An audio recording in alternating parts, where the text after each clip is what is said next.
Okay, welcome back to Hand of the Day. We're going to play a little bit of No Limit Quarter 50 here.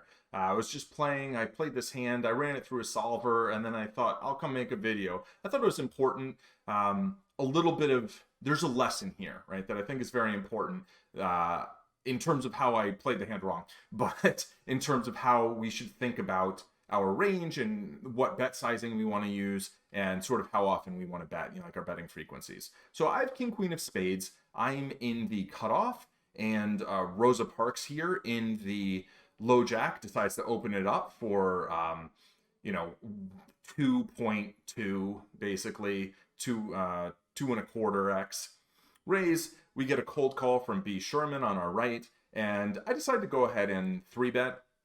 I think I can 3-bet or flat here. It seems like a reasonable hand to 3-bet.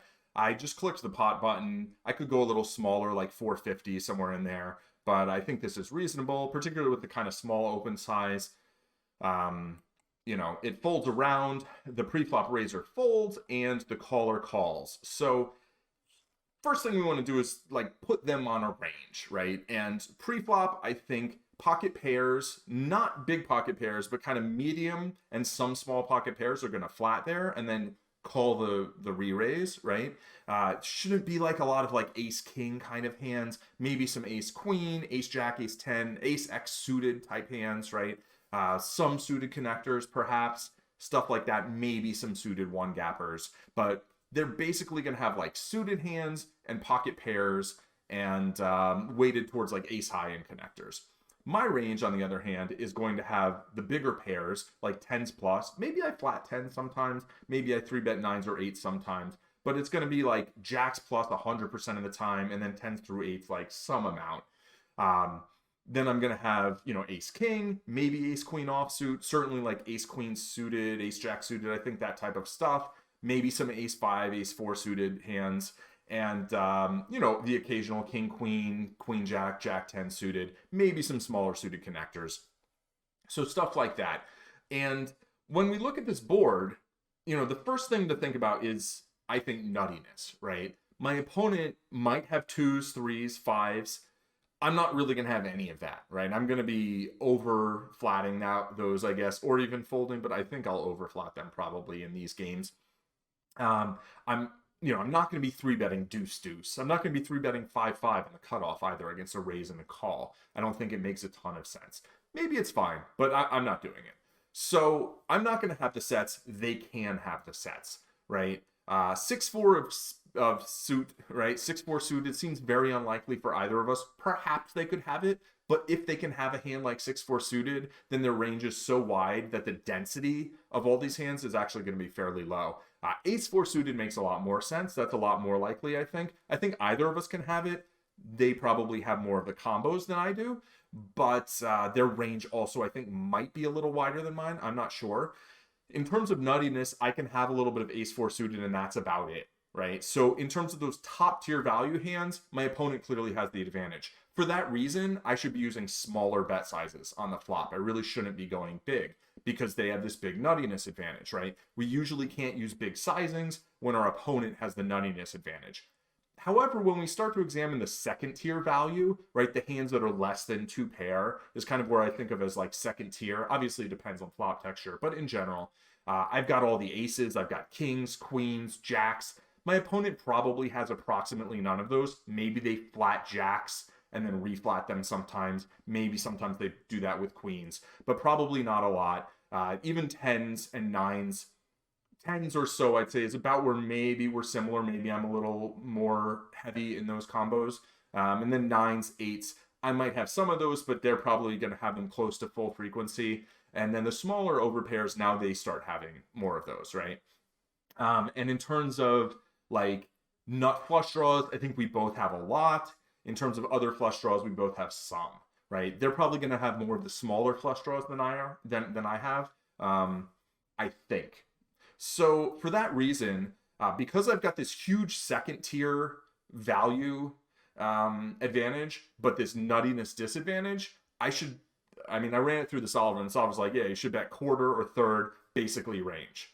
And so, I didn't look at the solver while I was playing because, well, that's cheating. And, we don't do that.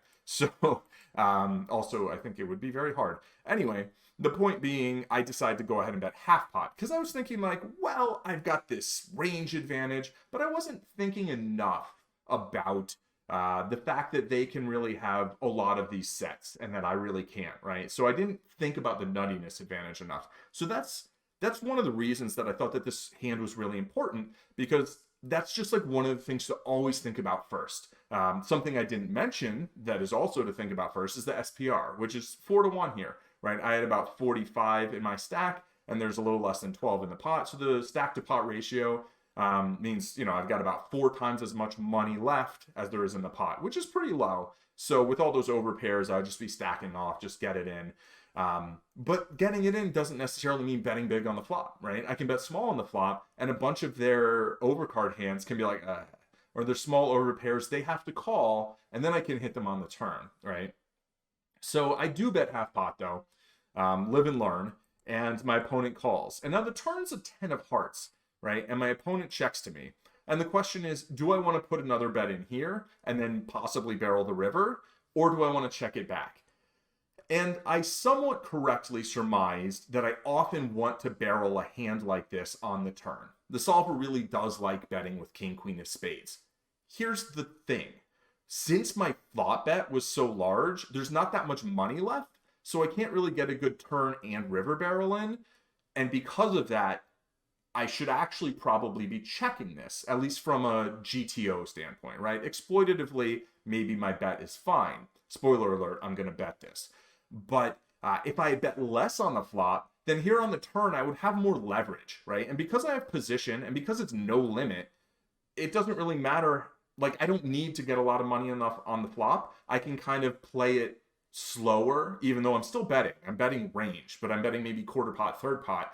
And then I can hit them with bigger bets on the turn, bigger bets on the river. If I had used that smaller bet on the flop, then the turn, the pot would have been smaller and I would have had more money in my stack.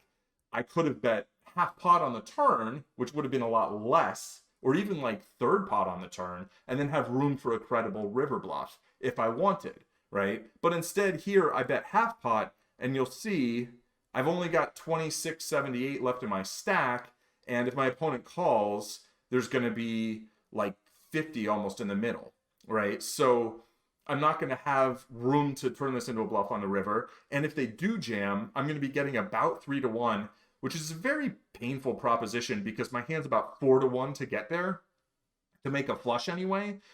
There's also a chance that I'm drawing up against like nut spades, and then that would really suck. But also I might, if they have a hand like sixes, then a king or a queen could be good. So it kind of sets up a really unpleasant spot because of the way I size my bets.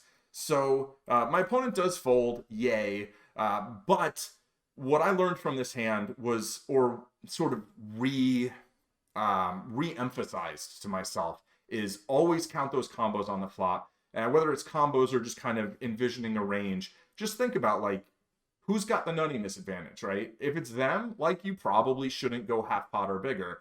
If it's you, then you probably can make some of those larger bets, right? And when you have that big second tier value advantage, so my overall equity on this flop was something like 57% with my range against their range. When you have that, then you can bet very often, and tons of their hands are just going to be in like uncomfortable spots. And, you know, you can get folds that you want, you can get calls that you want, and you can set yourself up for success on the turn and river. Yay. Okay. Anyway, if you've enjoyed this video, please hit like, subscribe, and if you want to see something else, let me know in the comments, and have a great day. Cheers.